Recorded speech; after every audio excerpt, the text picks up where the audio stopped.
बेलपत्र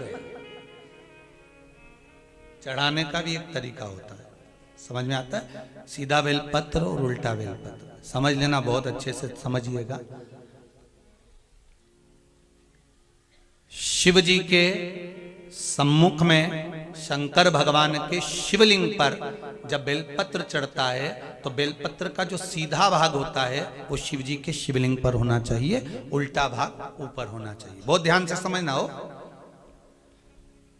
जब नंदीश्वर को बेलपत्र चढ़ाते हो, नंदी जो बाहर होता है उसको बेलपत्र चढ़ाते हो, तो नंदी को दो जगह बेलपत्र चढ़ती है, आपको ध्यान में होगा। पहली बेलपत्र नंदी को जब चढ़ती है तो नंदी के सामने चढ़ती है, तो उसका बेलपत्री का जो डंडी का मुख है वो नंदी की ओर होता है और बेलपत्री की पत्ती का मुख शंकर जी की ओर होता है। समझ में आ रहा है सबको?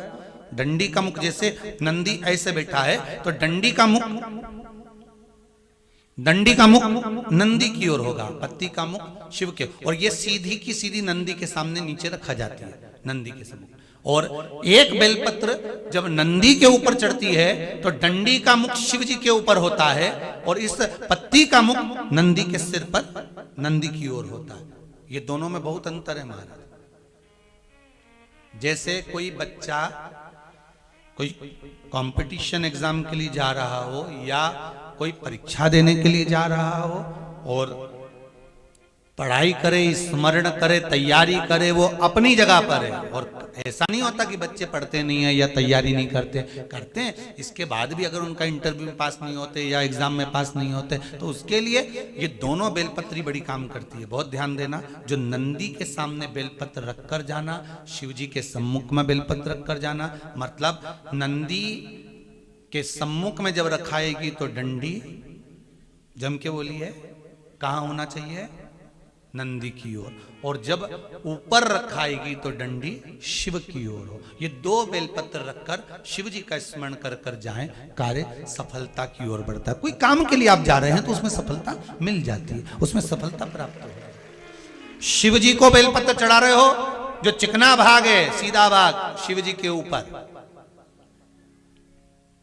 शंकर भगवान के ऊपर।